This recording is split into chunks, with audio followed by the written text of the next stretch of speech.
Hello! It's been a little while, so a lot has changed since the last devlog. Nicer card animations, blinking lights, fluffy dice.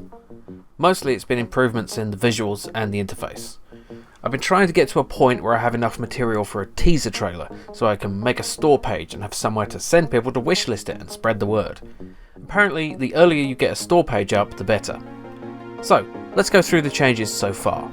The generic health bars for the ships have been replaced with diagrams with icons for the systems and weapons. Since these screens are at an angle, the images on them need to be slanted to fit properly. I'm cheating a bit with the pixels here. The screen still has the same resolution, but the pixels themselves are slanted. Of course, if you zoom in you start to see the actual pixels, but hopefully it will just look like a low-res screen at an angle. This has turned out to be a bit of a hassle to get working properly, since this isn't something Unity does natively, but I think it was worth it to get this aesthetic working. I eventually decided I needed more pixels on these screens. Making a UI that needs to display a lot of information with chunky pixels is not easy, and it ends up looking crowded and hard to read. So I doubled the resolution, and I think it works a lot better.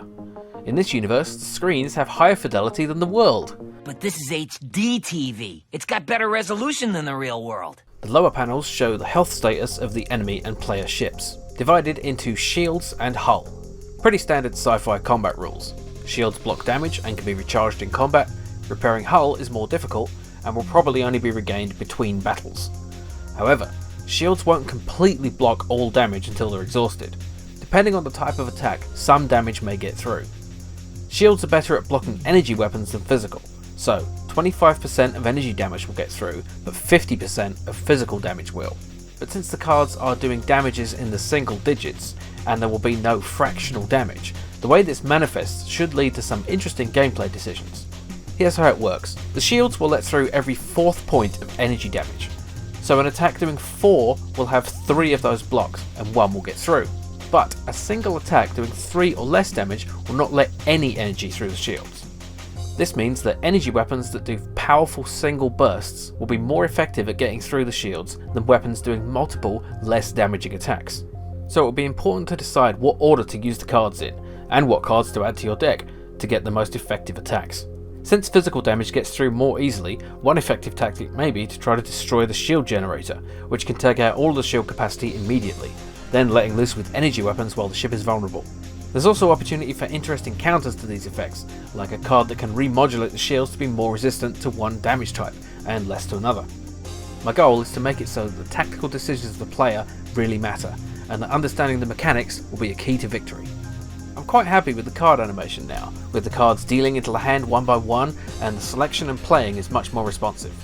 The cards go to the left for a moment before they take effect, and queue up if you play several quickly.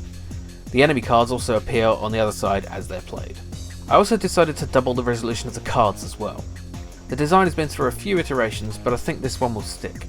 The card source has been changed into an icon, leaving more room for the card text. The card art also needs to be made not rubbish.